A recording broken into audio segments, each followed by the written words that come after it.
Bon, c'était un peu prévisible, mais ouais, selon moi, Ghostbusters la menace de glace est le pire de la saga, car c'est la suite qui répète le premier film pour la fois de trop. Et franchement, c'est tellement une répétition qu'à ce stade, j'ai même pas besoin de faire un résumé. Ouais, bon, ce film, c'est un peu compliqué de dire que c'est du réchauffé. C'est bon, la blague sur le feu et la glace, c'est fait. Mais bon, bref, dans cette vidéo, je vais vous expliquer en quoi ce film est mauvais, en quoi c'est une répétition du premier film et en quoi son problème est le problème de la saga tout entière. Mais bon, c'est quand même dommage que ce film soit mauvais vu que Ghostbusters l'héritage, je l'avais trouvé sympathique. Mais là, les défauts qu'on pouvait lui trouver, ben ils sont décuplés dans cette suite. Déjà, le fanservice qui dans Ghostbusters l'héritage servait majoritairement le scénario, là il est totalement inutile. Et parfois, il y a même des scènes qui sont beaucoup trop longues juste pour du fanservice. Le meilleur exemple, c'est les 2 scènes consacrées à Bouffe-Tout.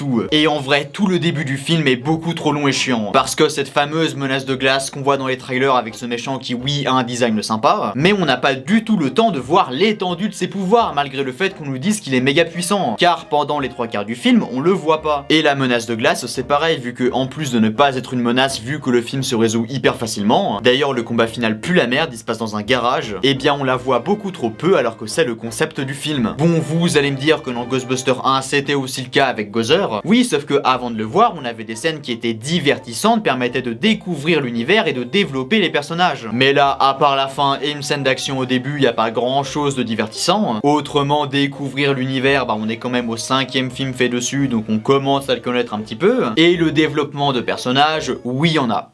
Pour 3 persos max. Parce qu'il y en a beaucoup trop, donc le film n'a pas du tout le temps de développer tout le monde. T'as les anciens Ghostbusters, les nouveaux Ghostbusters, et ils en rajoutent dans le lot en plus. Le meilleur exemple, c'est Vecman. Il est juste là pour le fanservice, mais autrement il sert à rien, et on le voit beaucoup trop peu pour qu'il soit développé. Mais il y a quand même la relation entre Phoebe et la fantôme, je sais pas si ça se dit. C'est mignon à certains moments, et ça développe une nouvelle thématique dans la saga, qui est qu'est-ce que ressentent les fantômes. Mais on a aussi la relation entre Phoebe et Gary, et c'est la relation classique entre un beau-père et sa fille. Donc avec des disputes, Phoebe qui le considère pas comme son père, etc. etc. Mais pour revenir au négatif, comme je l'ai dit au début, c'est une copie du premier film. Le méchant, c'est un dieu qui veut libérer tous les fantômes, les autorités n'aiment pas les Ghostbusters, et à la fin, tout le monde les acclame. Mais en vrai, c'est le problème de cette saga depuis le 2e film. On ne fait que nous donner quasiment le même film en boucle depuis 84. Mais du coup, soit ils font un film vraiment différent de d'habitude la prochaine fois, soit ils arrêtent tout simplement cette saga. Mais bon, il n'y a pas que du négatif, il y a certaines bonnes idées par-ci par-là, comme l'histoire du méchant qui est racontée en stop motion entre guillemets avec des pierres gravées. Je dis entre guillemets parce que c'est très certainement de la synthèse. Et autrement, il y a des blagues qui m'ont fait rire, comme le moment où il y a une meuf qui met un paquet proton et demande à un gars enclenche-moi.